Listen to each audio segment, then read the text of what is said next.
What do you just say to the person who looks at this Gateway situation, they look at the Tony Evans situation, that's just scandal, scandal, scandal, scandal? What would you say to the person who's just like, I'm out on the whole church thing? What's your relationship with alcohol? Wow, put me on the spot. If you put yourself out there on a public stage, you're setting yourself up to be made fun of. So Josh Benson made a TikTok making fun of Christian women podcasters. The amount of people that tagged me in the comments, I was like, guys, yeah, that's not me. They were going after you. And Janine goes, Caleb!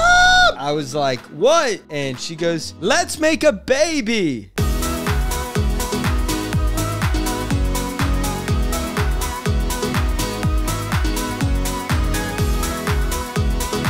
What is up, everybody? And welcome back to your favorite podcast. The #1 podcast in the world. Literally in the world. The entire world. Did you know that? You can like zoom out in outer space and you can see that ours is the #1 in the world. Especially when we're vibing together. There's no other better vibe than this couch. Vibe. You know, you've talked about doing a different like setup for the podcast, like a different like studio type thing. But there's something about you and I just being on the couch, romantic. We may kiss at any point if you let me. Are they like watching us on a date? I love when we finish a podcast and we turn the lights go off and you know Baby, we're already on the couch and we're hanging out. Stop. No. We're married. Baby, no. Stop it. Okay. Welcome back to the podcast, you guys. My name is Janine Amapola Ward. This is my husband, Kaleb Ward, who is a goofy guy, as you guys can see. We are so excited for today's episode. I'm not going to lie. We did film this episode already last week. We watched it. We hated it. We were like, let's redo it. Our vibes weren't vibing, but yeah. Also, guys, you know the rules. You know the rules. If you're on the pod...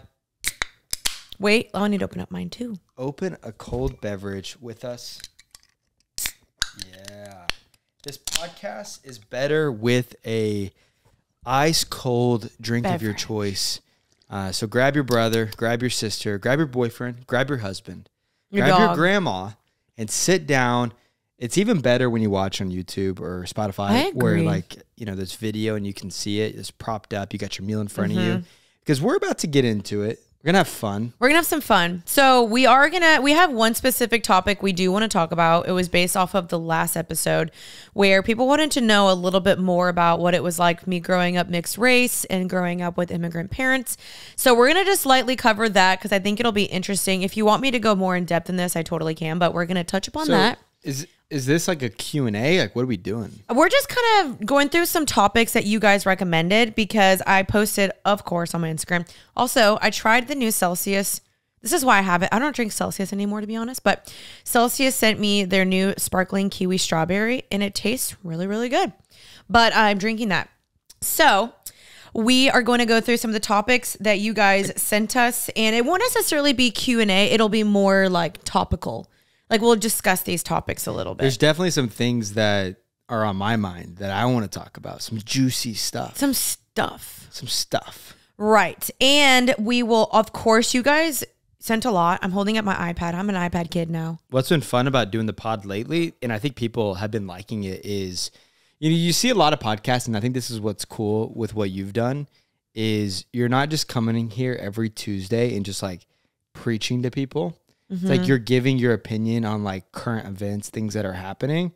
And I think that that's like super helpful for the viewer because you're going, man, I want to know Janine's opinion on like, you know, what's happening with the Gateway, what's happening with, you know, Christian influence, what's happening with Taylor Swift, world, you know, certain things.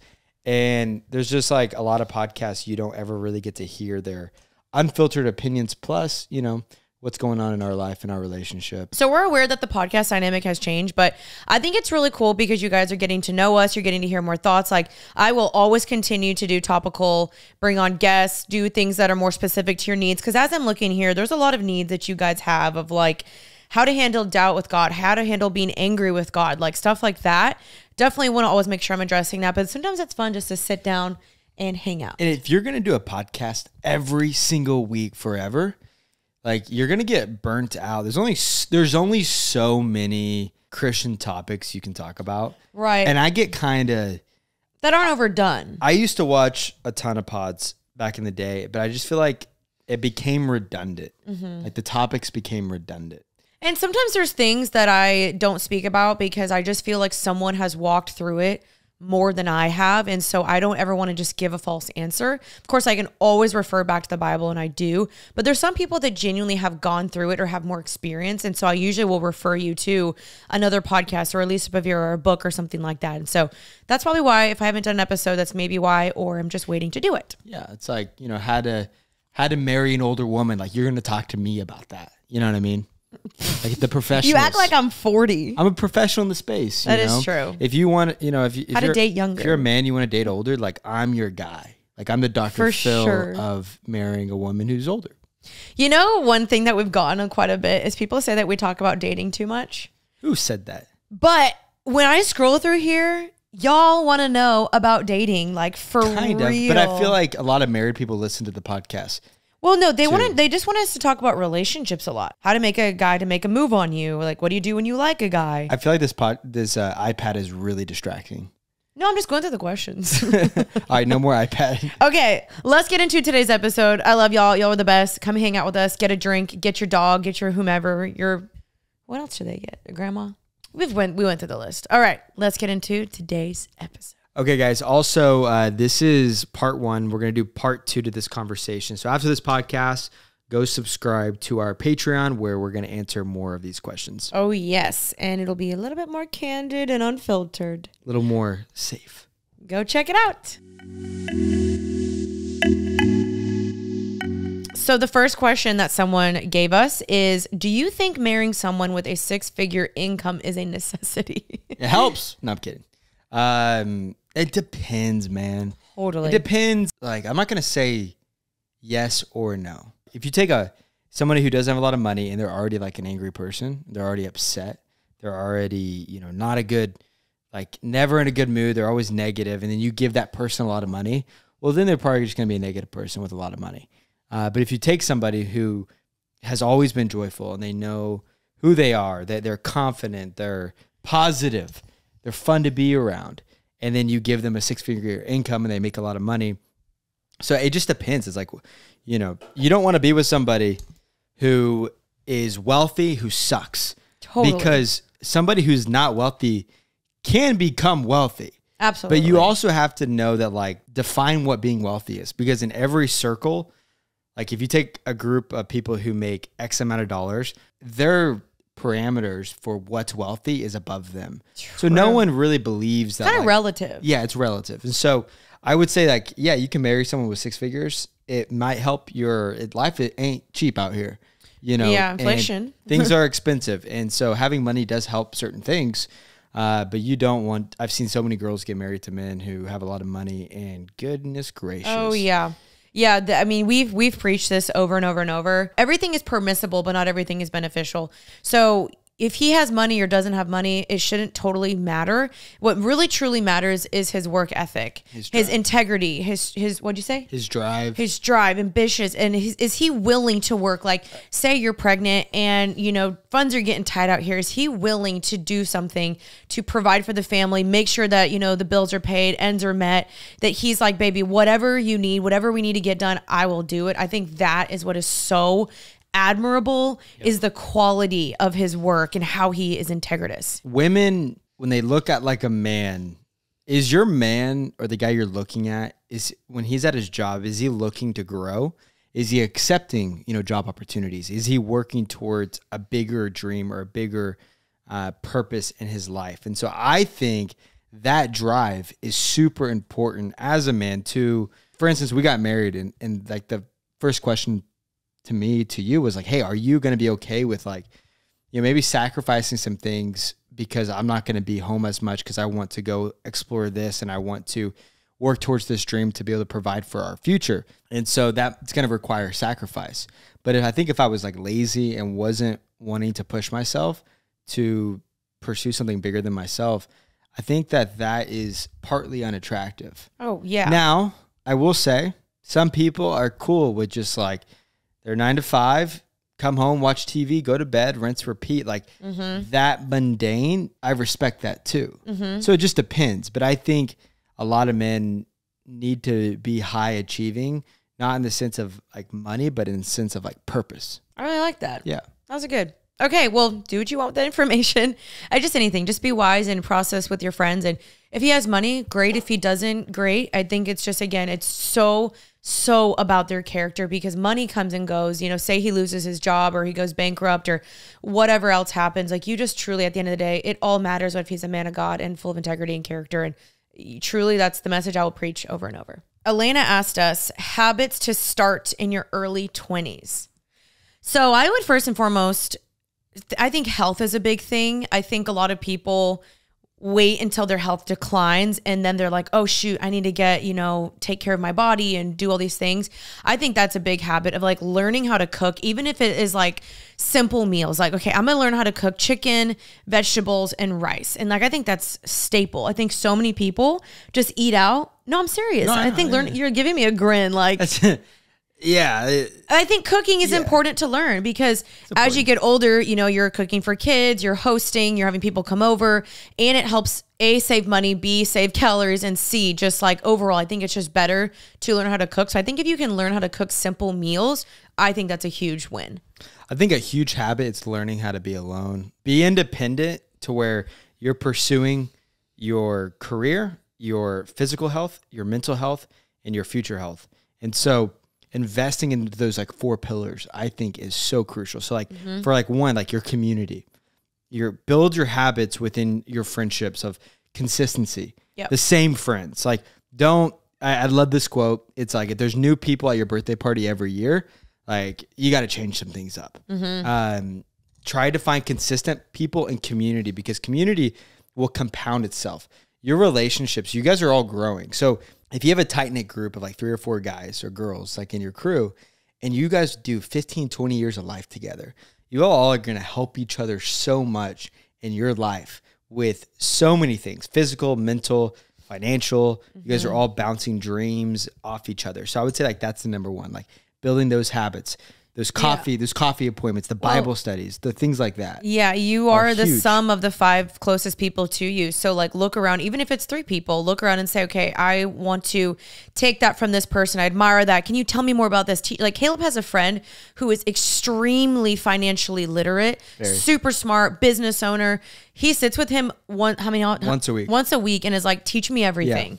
Yeah. And that's super attractive to me. But also that guy has knowledge that we probably don't have that he can pass down to us. And if you're a woman, because a big percentage of our audience is women, find an older woman in your life who has those characteristics to sit down with, that they can pour into you. Number 2, I would say like you're in your 20s. There's so much conversation around like, invest all your money into crypto, invest all your money into your 401k, this, that. Yes, that's all good, but you need to invest some money into yourself. This could mean, this might sound rude, but this could mean like braces. This could mean, maybe going to the eye doctor, things you've been neglecting in your life. This could mean, let's say you want to get involved, you want to work from home, but you have to get like a license of a tech thing, or you want to go back to school. Real estate or whatever. Yeah, you want to go back to school, like investing money into your education, back into your future self. Your future self will be so grateful that you did this in your 20s. So I would take a percentage of your income and take maybe 10, 15% and invest that back into yourself. You might say, Kaleb, like, listen, I can barely afford my rent. I can barely afford, my coffee every morning. Like, I don't have enough money to invest in myself. I'll tell you this, you will make anything a priority.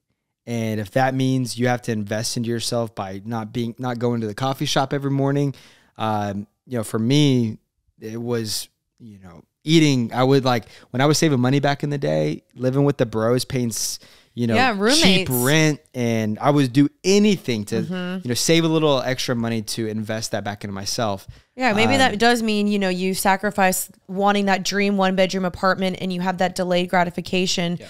When you live with roommates and you save money and you're like, okay, you know what? Like, I don't need to splurge right now. I'm living above my means. So I think it is sometimes wise to just say, hey, for now, I'm going to make the sacrifices so that my future self will thank me later. And I love what you're saying too, of like, taking care of yourself, like especially when it comes to health. Like, does that mean signing up on ClassPass or getting a gym trainer if you can't afford that? Like, the things that are going to mentally, physically, spiritually, and emotionally better yourself, if that does mean I'm going to get a counselor, I'm going to go back to therapy, I'm going to invest into a book or a course that's going to teach me something. I think it's so important. I got a question for you. Yes. This is a fun question. Okay. If I give you $1 billion, but you have 1 year to live, would you take it? No. I don't give a crap. Okay, I really don't. Why? So, You go, hey. Why? I just don't care. Okay, hang on. No.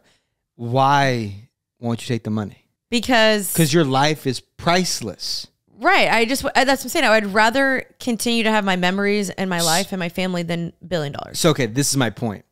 We don't treat our bodies and our life like it is the most expensive thing.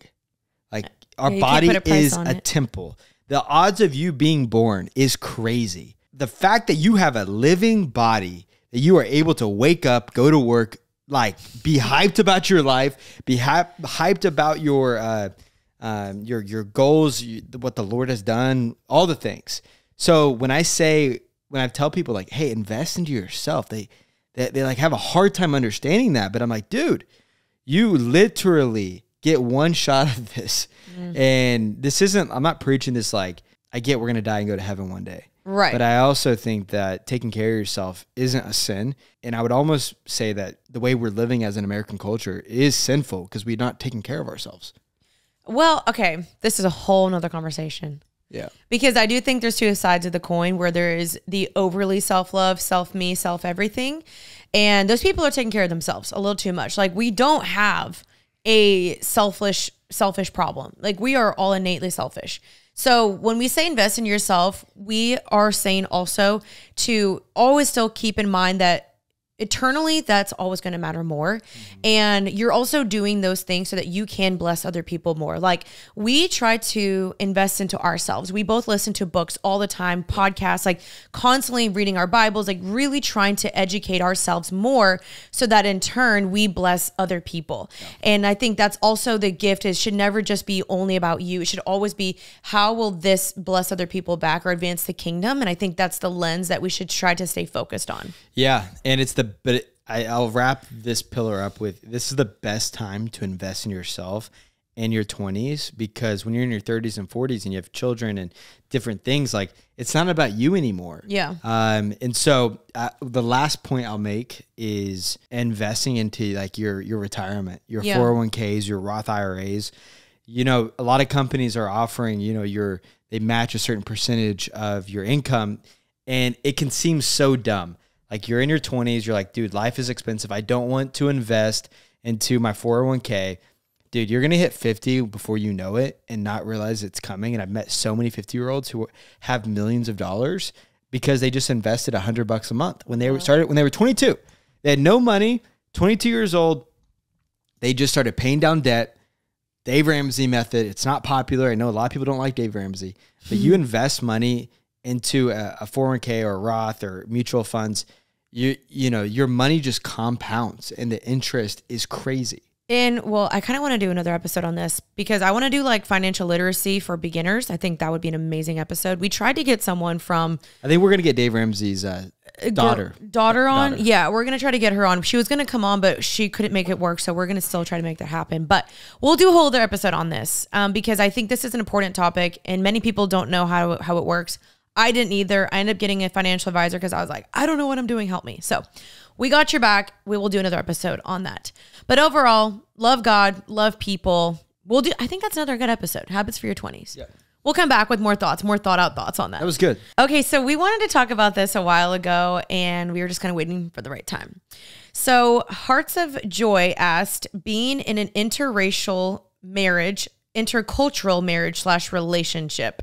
And I think a lot of you guys wanted me to talk about that. Yeah, because you're half Guatemalan, half German. I am. Which is the coolest thing. I remember when we were dating, I would make jokes to my friends because I was like hyped that I was dating a Latina. I thought that was so cool because there was so much culture and it was just like, this is fire. Like the firecracker Latina side of you. Do you really think I'm that much of a firecracker though? Yes. But do you think that really comes from my mom? It's everything, German and Guatemalan. Yeah, that's true. That's a firework, dude. That's not even a firecracker. Dude, okay. having those two cultures, I'm not gonna lie, was so different because you get, if anyone else is like half and half like that, like when you have the European / Latina, it is a drastic difference. I mean, you see my parents. I would love to know how many half German, half Guatemalans there are in America. In the world. You know, I've met some. It has to be it's rare. Thousands, like maybe thousands. But I've literally met some girls on my Instagram. They're like, no way, I never thought I'd ever meet someone else like me. It's a rarity, I feel like. But there were actually apparently a lot of Germans that migrated to Guatemala. So really, there might be some out there. That. Yeah. There's so much history, but you've definitely, I've heard stories, you've told me stories of just like what it was like growing up in Dallas, being Guatemalan, and like how that was difficult at times for you. So when I would tell people I'm married to a Latina, you were like shocked. I was so shocked that you were so proud of it, because guys in the past that I had dated were not proud of it. One in particular I remember just made me feel like literal doggy doo-doo for being Latina, and it wore on me. It really, really affected me, where I was like, man, am I not good enough? And like, what is it about my skin color? And it just made me like loathe a little bit the way I was born. And just God never designed for that to happen. And I am now, let me tell y'all, it has been a journey, but I am so confident in my skin, and I really just love the way that God made me. But I so wish, like, if you guys have read my book in chapter 5, I talked about how I just really resented my upbringing, resented part of my culture, because I had so many derogatory, racist things said to me, so many. And it was really, really, really hard. And my experience is not nearly as bad as other people, so I don't want to like dismiss anybody else. But these still are like my feelings and things that I went through. But a lot of like slurs at me, comments, calling my family rats and Nazis, and go back to the border. What did your mom cross the border? Stuff like that, that is just horrible. And, you know, people said it as a joke or as a passing comment or whatever, but it stuck with me. It stuck with all my siblings. My older siblings honestly got even more worse comments, because it was really like the heightened area or heightened time frame of when people would really say things like that. I think by the time I got around to college, it was like, okay, no, like we're not going to do that anymore. And it was really hard. It was really, really hard personally growing up, but now I'm like, yeah, I love it. I think it's so sick, and like so I love my parents' cultures. I love the way that we were just different, and like it's so weird when you're younger. All you want to do is fit in, and all you want to do is like, guys, please like me, please like me. I wish I could go back to the younger girl and be like, no, girl, like God made you that way for a reason. Like embrace it, own it, and just be proud of it, because God didn't make a mistake, and it doesn't matter whatever your skin color is, whatever you look like. God did not make a mistake. He is the clay maker. You are his clay. He molded you into this specific thing, and he's very proud of it. And so I wish younger Janine knew that. But I would say being in an interracial relationship, I don't feel like it feels anything different. Not for me. Like, it's different. Like when your family comes over, there's different traditions and stuff. I can tell reading that, I never really thought of it like that. Because I am very Americanized, so it's like I'm not like super different than you, but I think growing up is when I felt the most different. Yeah. But my parents, I'm really bummed out about it that they didn't teach us the languages growing up. I think that's my one regret, where I'm like, come on, y'all. Yeah. Like I could have been trilingual, which I am working on learning both the languages. And you speak Spanish pretty good. I can speak both pretty decent. Yeah. But I think one thing that was really interesting for me is I just remember being nervous to meet your family, because I was afraid that they weren't going to accept me, which sounds so stupid, but because in the past I had been with somebody whose family did not accept me, and I know it was because of my skin color. And I remember feeling fearful, like, oh my gosh, I hope they like me. I hope they'll choose me and love me.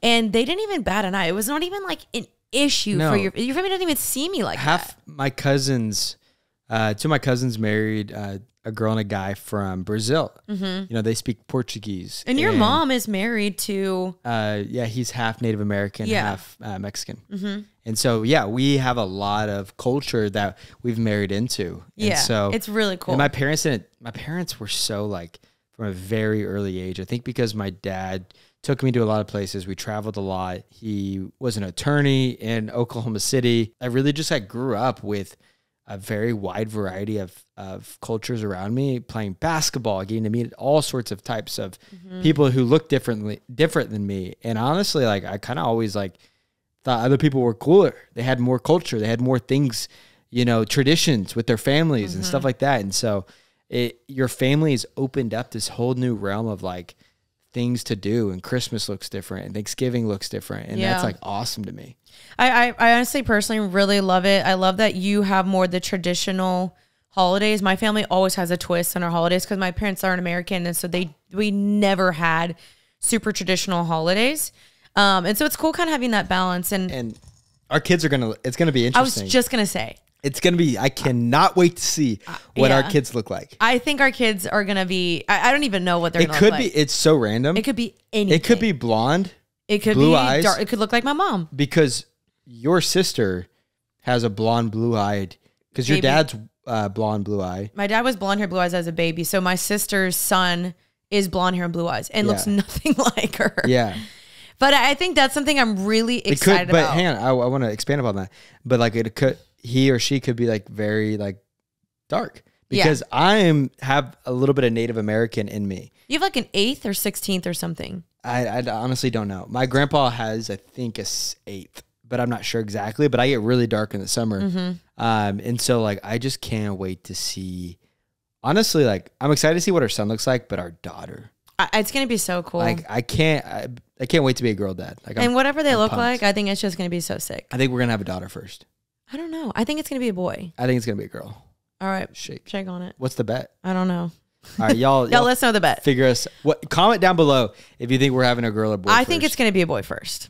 Something that I'm just really, really, really excited about though is I cannot wait to like bring our kids into that culture more. I don't know. I'm loving as I'm getting older, learning more about it, being immersed in it. I talk to my parents in their languages all the time. I think it's just so fun. So very, very proud of both of those. And thank you for loving me the way that I am, because I remember when I was looking for a husband, or actually waiting for a husband, not looking.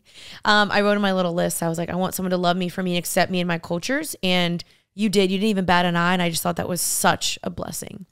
It helps when you're hot. You're so beautiful, you know. And thank you. I just can't believe any guy passed up on you because you were Guatemalan. That just like is ridiculous to me. A lot of guys do. I remember that was a very big insecurity of mine growing up. Yeah. Because it always felt like guys passed up on me because of that. And there could have been many other reasons. Well, but it always felt like that was the common denominator. They're kicking themselves now. Bye-bye. Bye-bye. Bye-bye. I'm married now. Anyway, that was some things, but we don't really notice it. But I do feel like when my parents come over, you really see it. you see the cultures come out. Like immediately my dad starts blasting Mozart. My mom gets her paint out. Like my parents are very, very artistic, not sports people at all. That was very much our culture. It was very artsy. Every time your dad comes over, I have a game on and I'm just like, dude, you're going to leave the game on. Because he'll try to change. Oh no, my dad hates her dad will try to like change the channel. And I'm like, sir, like this is, I'm the husband now. We got to keep it on the. That's so funny. But when we were dating and he would change the channel, I'd be like, yes, sir. Yeah, literally. Yep. Now I'm like, hey, you keep that game on. This is my house now. I think that covers it though. It does. Yeah. I've grown a lot and I'm very proud that God has helped me in this journey. And I'm very thankful. I'm going to ask you this question because so Josh Benson, he's a comedian. You guys probably know who Josh Benson is. If you don't, go look him up on Instagram. He makes fun of Christian people. Yeah. And he's hilarious. I think he does it in a good way where he like keeps people in check. Yeah. And he'll expose people who are like in the Christian world for like the wrong reasons. He's like one of our really, really good friends. And he recently did a TikTok he was making fun of Christian influencers and he was making fun of Christian girls, podcast girls. I thought it was hilarious. I think if you can't laugh at yourself, like I got blasted in the comments. And people were tagging you. I know. And so I'll set the story up. So Josh Benson made a TikTok making fun of Christian women podcasters and was like every girl who starts a podcast. And it's like, it's pretty funny. It was like, we don't talk about relationships enough, so let's talk about it. And then it was like, marriage is hard. And I'm in my season of singleness. And then the other girl goes, yeah. That's so good. That's so good. So good. And I was like, is that me? The amount of people that tagged me in the comments. I was like, guys, Yeah. that's not They me. were going after you. But it's so weird because like objectively, I didn't think that was me. Yeah. And I'm like, is it me, Jesus? Well, comment down below if you think it is Janine. So Josh calls me and it's like, hey, man, I made this TikTok. I want you to know it wasn't about you and Janine, or it wasn't about Janine. People were tagging her. I just want you to know, like, I would never, I thought about deleting it, but like, I would never, want you guys to think I was like coming after you guys. I was just making a general joke.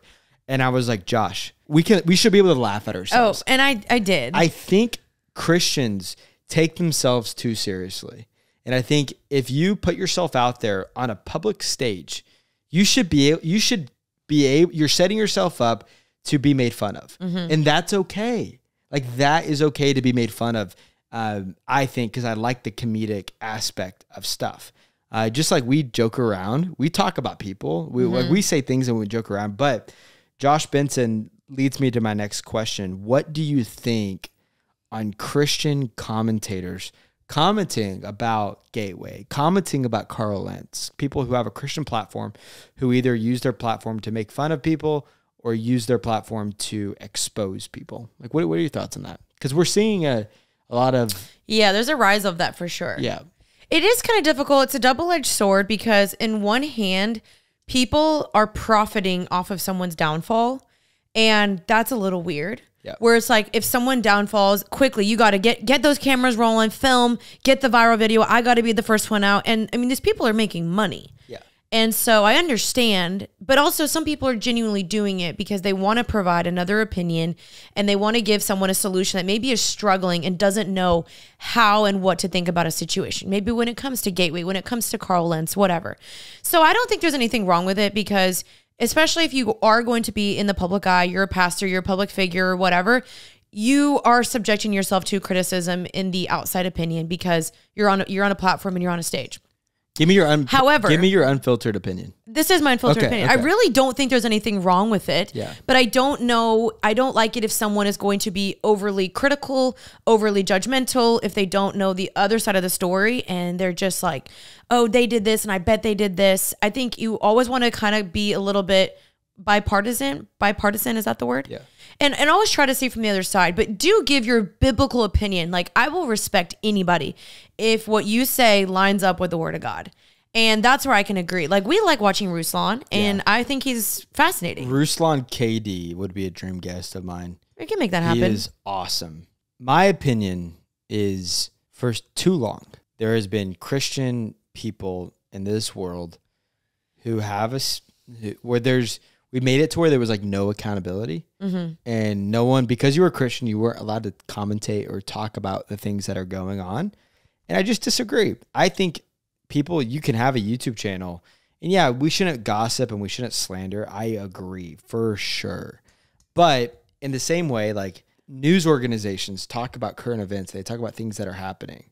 I'd love nothing more for other Christians to have different types of news outlets where they talk about the Gateway situation, break down the Gateway situation from a biblical standpoint, what happened with the abuse and everything, because the more there are checks and balances and more people who are going, hey, we will expose. Like, I think Josh did a video on a guy out in Louisiana who was scamming people, maybe not scamming people, but like definitely using the Bible to profit off his own goods. And go look it up on TikTok. It's an unbelievable, like, gosh, we would have thought Josh had like a freaking degree in this guy's life. And like a not his life, but like he was like a news researcher. It was impressive. He's breaking everything down. And I think that's cool because social media and this whole landscape, it's weird. It is weird. And I would really hope if you and I did something crazy, we understand that by coming on here and talking, like we're giving people a place to like be able to speak into it or make fun of it. And I think if someone were to make a video about us joking around, I think we would genuinely go, yeah, it's funny. I think it all depends because there are genuinely some people, and I've seen this online. I mean, I'm on TikTok. I see everything. And there's genuinely some people I think that are actually just mean-spirited. Yeah. And I I don't respect that. I think if you're commentating, like I do, I think Josh Benson does it really tastefully, but there's sometimes people I see and their whole goal is literally just to start drama, just to spew hate, just to get them canceled, you know, deplatform them, cancel them, whatever. And that's the stuff where I'm like, I just don't agree with that, especially as a Christian. But I do think that everyone should be held accountable. And I think that, you know, especially when it comes to what Josh is saying, a guy kind of like that, or, you know, the Gateway Church situation, I think that's acceptable. But I don't like it if people are just coming solely just to be mean. So do you think us getting on this podcast and talking about Taylor Swift or talking about, you know, Robert Morrison or talking about Hillsong, is that gossiping? No, I don't think so, because I think that we're commentating, we're giving our opinions. We're not saying like, oh, Taylor Swift is the devil. Like we didn't say that. Yeah. And I think that's the difference, is if we were just genuinely trying to be like, oh, I bet she's a blank, blank, blank, and we don't know the full story. Sure. And I think that's the thing, as a podcaster, you're allowed to give your opinions, and you guys come here for our opinions. But let us know your thoughts in the comments, actually. What's your relationship with alcohol? Wow, put me on the spot. I saw it in here. I know. That's actually what I was. It's a good question. I was going to ask next. This leads into the next hate. Because we saw a hateful comment. I got some hate. Yeah. Janine and I don't hide the fact that her and I have an occasional drink. I don't like people who drink behind the scenes and just like hide it. I'm not going to willingly take a photo with a beer in my hand. Yeah. If I can go we're not like, woo. If I can go out of my way to, you know, not cause someone to stumble, not live above reproach, or just remove confusion. Yes. But I'm also not going to hide the fact where it was like, okay, if we had a glass of wine at dinner, and I'm not going to move the glass of wine over and just take a picture of the food, because I'm just like, I don't want to live a fake life where it's like, I am drinking a glass of wine right here. I also understand the facts of the danger of alcohol. And, you know, you can, that leads into the question, like, what's your relationship with alcohol like? Yeah, I think this is an interesting topic, because I just recently got a hate comment on the last episode where someone said that the guest I had was a true Christian and I wasn't, because I still drank, and they didn't understand why I was still drinking. And so basically they were not calling me a true Christian because I drink. And when I say I drink, I literally have a drink maybe with one dinner, literally one. Occasionally. Like I went to dinner with my girlfriends 2 days ago and had one margarita, and that was literally it. And so I don't remember the literal last time I've been like over the limit. I truly don't remember the last time I've been drunk, because it's been so long. And we do believe that the Bible is very clear on being sober-minded, that wine is a mockery, to be very careful being sober-minded and being filled with the Holy Spirit. We believe and know that God tells us to not be drunk, because it is a different spirit that could be entering into, which is why it says be sober-minded. But also, you just make unwise decisions. Like, if you read my past and my book and everything, like, alcohol was a problem for me, but I don't have an addictive personality. So when I was done with it, I was just done. And now I'm able to have a very healthy balance with it. Now, again, that is my personal conviction. If you know you have a problem, or if you know that you think that's a struggle for you, I'm not going to tell you, hey, just have a drink. It's fine. Just one is your limit. Like, you've got to have your own personal conviction with the Lord, but also know that alcohol abuse or being drunk is considered a sin. Yeah, I think we have to understand a few things. We have to understand that alcohol is poison. Alcohol is not good for you. Yeah, there's not a lot of benefits for it. Yeah, just like off the rails. Like, I'm not going to sit here and make a case for alcohol being healthy for you. The second thing I would say is, I think the people who are in the non-drinking camp, they can sometimes be disingenuous with the Bible, because they try to plead their case for why drinking is a sin. But if it's like, if you clearly studied the Bible and you look at, you know, Jesus' first miracle, and you look at how good wine meant a stronger wine, and Jesus, you know, when he turned water into wine, is because I believe the wine was like diluted. It wasn't the good wine. But it also was running out. It was gone. Yeah, I might be butchering that a little bit, but my point is like, we clearly can see in the Bible that Jesus drank wine, and that they drank wine over, you know, celebrating at the wedding. And so I just think that if you're in a community of believers, and you know your situation, and you're around people who know your convictions, and you're not around people who have an issue with it, like I wouldn't want to drink or get drunk and like ever in front of someone who has a past or an addiction, or yeah, struggles with it. I wouldn't want to. I'm not getting drunk in general. Like I'm even going as far as saying if I knew someone had a real hard time with it, I probably wouldn't even drink in front of them.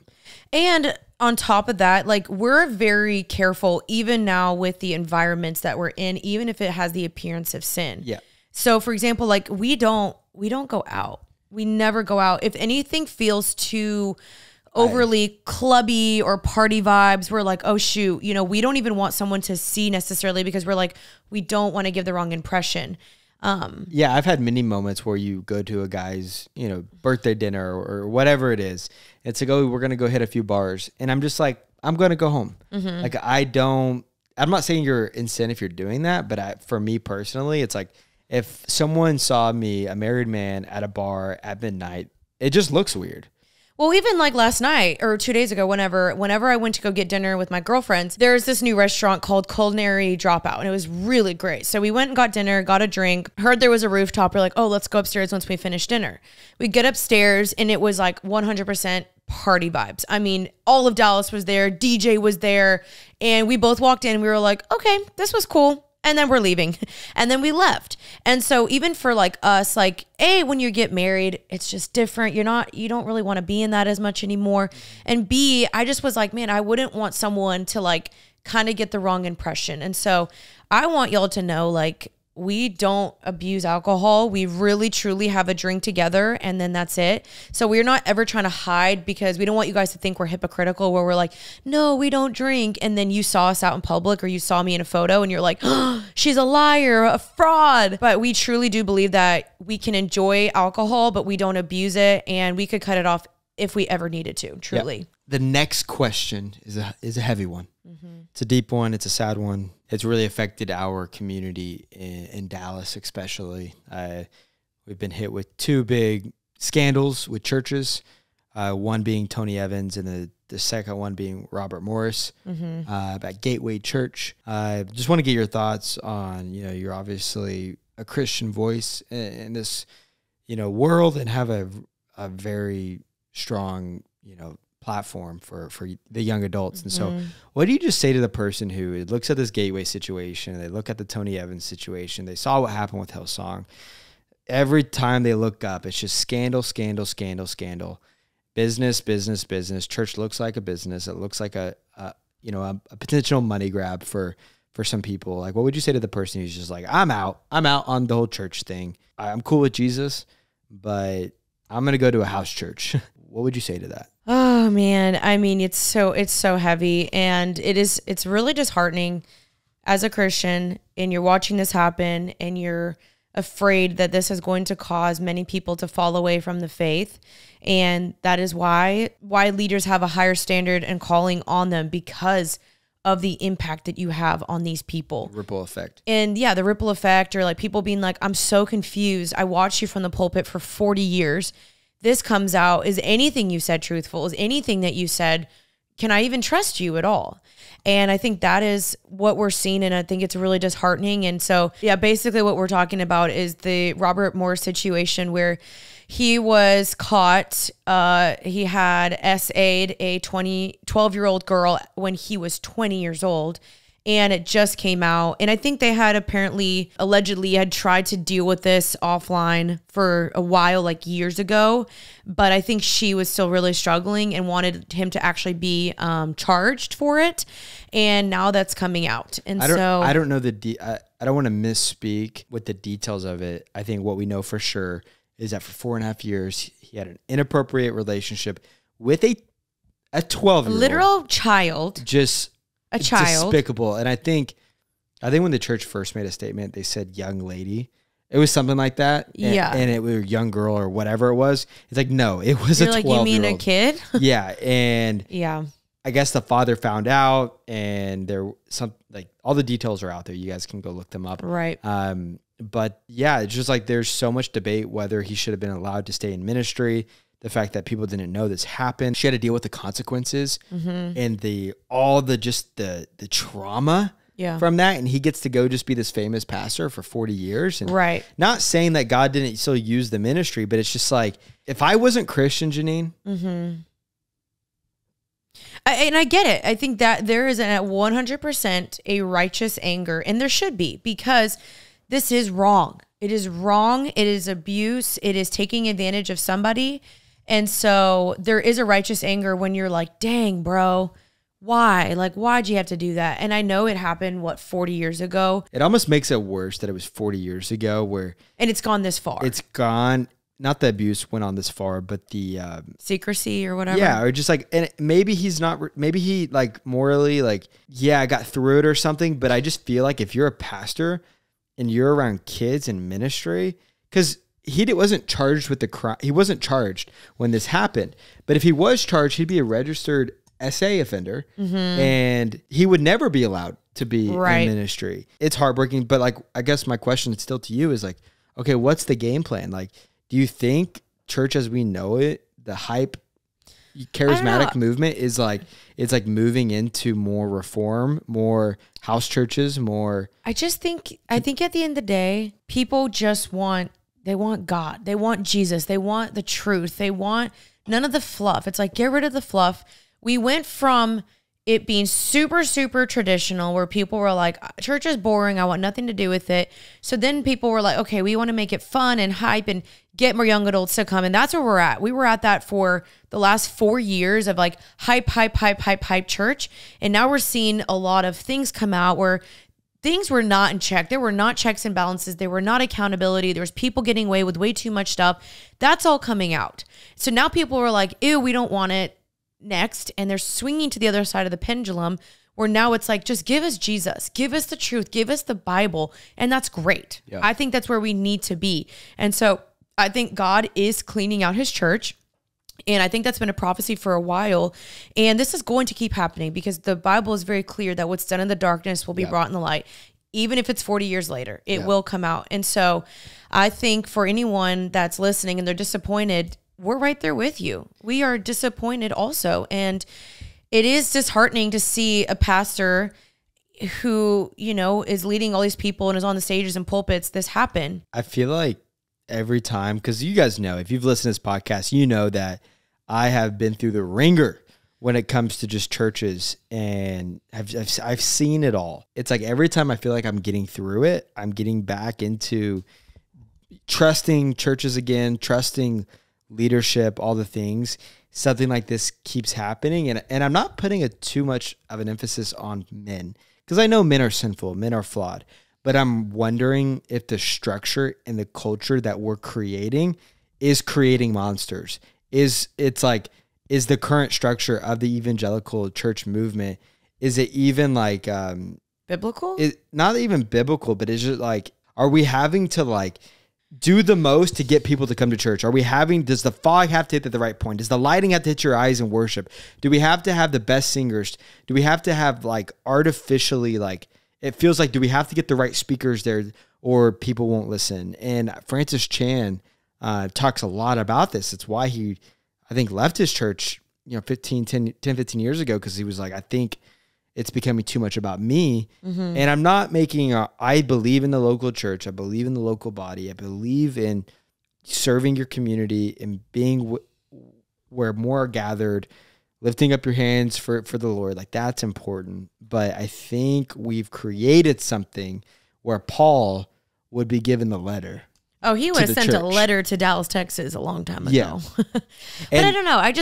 Can I preface with, we love our pastors here? Oh, yes. I was just going to say, I know, because you can hear people come in this, and then all of a sudden you can blanket statement like all churches, all pastors. And I'm not saying that to negate what the damage has been done to this poor young woman, Cindy. That's her name, Cindy. To the people out there that have been affected by church hurt and by abuse and all the things. I'm not saying that.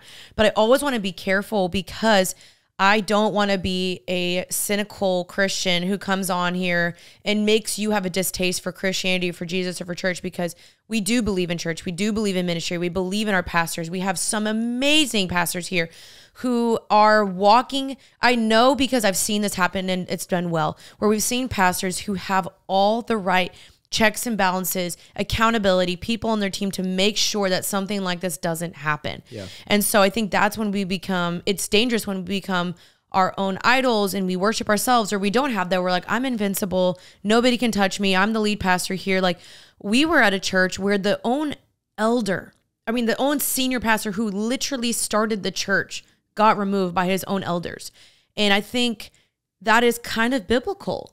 Where like your elders are allowed to say, hey, you have either unrepented sin, or this is not okay, or we don't believe that you should be shepherding a church right now. We think that you need to go get healthy, get some work done, let the church still function, but you need to step off the stage. And we saw that happen in a church. And I'm not saying it was done perfectly, but I think that people need to be able to hold you accountable and that pastor listen. Because if you don't, you might see more stuff like this keep happening. Yeah, church is messy, man. People are messy. Yeah, you're right. That's the thing. It's not church. It's just people are flawed and messy people. But when churches start getting millions of dollars, you have a lot of personalities. They're ran by men. They're ran by women. They're humans. It's going to get complicated. It's going to get sticky. And I think you can think, oh, because they're Christian, they shouldn't have any issues. They shouldn't have any problems. And it's like, no, there will be. But it's inexcusable what happened. It is heartbreaking. I got a lot of text messages from people who go to that church, and they're like, hey, like, what church do you go to? Yeah, we know people that went there. Are like leaving. And it is sucked that the actions of one man is hurting an entire flock. But I'm also like, okay, like the Lord is revealing, like the truth will come out. And your sin that you think, I've heard so many people say this, and Carl Lentz on his new podcast, he was talking about how you think you can hide what you're hiding forever. And it's like, no, it will come to light. So get ahead of it, expose it, own up to it, fess up to it, because the consequences of that will be lighter than the consequences of you getting caught. Right.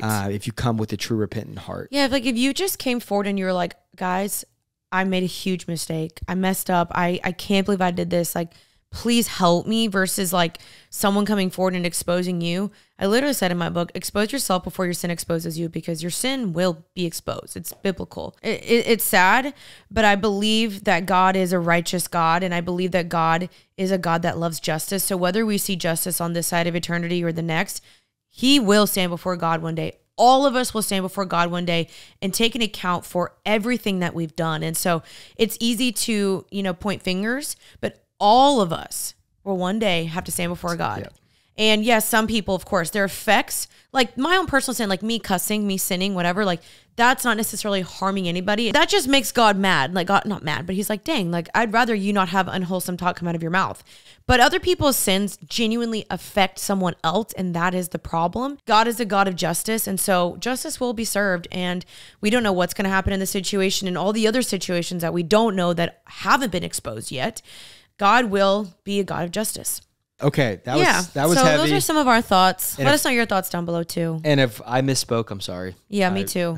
We just want to say we care so much about victims that have been through that. I know so many girls in my life that have been through that, and it has deeply affected them. And so we don't take this topic lightly. We do not dismiss it. It is a big, huge deal. So please hear us on that. Yeah. Okay, let's just end on a good note. Yeah. Should we just catch up? Yeah, we can just catch up with you guys. We'll talk about the rest, because there's more questions in there. We'll talk about the rest on our Patreon, which we post 2 extra episodes a month. Yeah, we'll we're going to finish this conversation on our Patreon, so you can subscribe if you want to get kind of part 2 to this conversation. Yeah. But I think in our lives, we have 4th of July coming up. We are going to France very soon. We're leaving for France in like a week. No, is it? Yeah, 9 days. We leave in 9 days to France. People have been speculating what this French trip is about. Really? Yeah, people are saying. Oh no. People are saying we're going to France because we want to make a little Kaleb Ward Jr. What if we named our kid Kaleb Jr.? I don't think so. That'd be kind of cute. No, because we already have our boy names picked out. We do, and I'm stuck to those. Okay, I'm like, we should tell them what it starts with. No, they won't guess it. No. Yes. No. Yes. No. Yes. Patreon people can know. Okay, the name starts with a Okay. That was mean. And that was mean. That was mean. That was so mean. Sorry, guys. If you want to get access to that bleep, go subscribe to our Patreon. People are speculating what this trip is about. Y'all be speculating. And I think there could be we're right now we're not. No, I'm not even ovulating. You're not ovulating? No. My friend asked me, she's like, are you ovulating on that trip? I said no. You're not, yeah. We have moments where we're like, I think we're ready, and then we have other moments where we're like, okay, we're not ready. And we're just like, we're getting closer, but man, marriage is fun. And we want to be married for a year. Yeah, I still want to wait, I think another I don't even know, but I want to wait a little bit. But what I will say, bro, I was working in the room and Janine goes, Kaleb! And I was like, what? And she goes, let's make a baby. And I was like, I said, Janine. Yeah, you're exposing me. I was like, I'm down, but I have trust issues with you now because you've said that a few times. And I know. Every time I take you up on it, you're like, yeah, no. I'm not ready for the. No, it's because TikTok. Every time I get on TikTok, I see this cute little baby, or I see the video that got me recently was this little girl and she dressed up as a princess and she wanted to surprise her dad. And she goes to her mom. She's like, where's daddy? And then she's like, I want to surprise him. And she pops out in her little outfit. And the dad was like, oh, my sweetheart. And wait. And then they're dancing together. Mm-hmm. And then she pretends to fall asleep on his shoulder. And she goes, you have to wake me up with a kiss, because she was in her princess outfit. Mm-hmm. He kisses her cheek. And then she woke up. And then she's like, dance with me, daddy. Let's go. Oh my, I lost it. Let's shut this podcast off. Stop. I cannot wait to have a daughter or a son. God, I pray we have one at least. And I'm like walking into the room and our daughter's 3 years old. And I'm like, can you believe your mom? And she pronounces your name Kaleb. I'm going to be like, I'm like, honey, your mom's being very mean to me today. I am? I'm going to tell our daughter that. No, you're not. You can't pit our kids against us. When you're mean to me, I'm going to go to our little daughter and go, hey, Jen, my mom is being mean to me. Go tell her to be nice to dad. Baby, you know that you can't pit your kids against me. It's not good. That's true. You can't do that. I won't do that. But how cute is it going to be when they say Kaleb? That's cute. Except they're going to call you dad. That's true. Why would they say Kaleb? Why would they call me Kaleb? Because they'll still know your name, right? They're not going to call you by your first name. Isn't that funny how sometimes your kids don't even know your name. They just know you as dad? That's so true. Until they're older. And then it's like, what's your parents' name? And they're like, I don't know. That's kind of cute. QQ? Janine says QQ. That's her word for cute is QQ. Oh, the last thing I want to talk about, you guys, is I made a 30-day devotional. So if you guys are looking for a little Bible challenge or just something to do for the month of July, or honestly whenever, go to my website, JanineAmapola.com, and there'll be a link on there. And I think you guys are going to like this. It has prompts in there, challenges to do. I worked on it with my assistant. She's amazing. And I think you guys are going to love it. So go check that out. Okay, you guys, thank you for hanging out with us on today's episode of Happy and Healthy. Janine and I got to get out of here. We are going to go play pickleball. We're playing pickleball. No, we also have to film our Patreon episode. It sounded like You're hilarious. So you guys go check out our Patreon. We post 2 extra episodes there a month where we'll be finishing more of these topics in there. And we're going to go play pickleball tonight. Let's go. We love you guys. Thanks for hanging out. Of course, let us know your comments down below. And we'll see you guys next Tuesday for another episode of Happy and Healthy. Until then, stay happy and healthy. Because it's all... And go make that money. No. Go read your Bible. Bye-bye.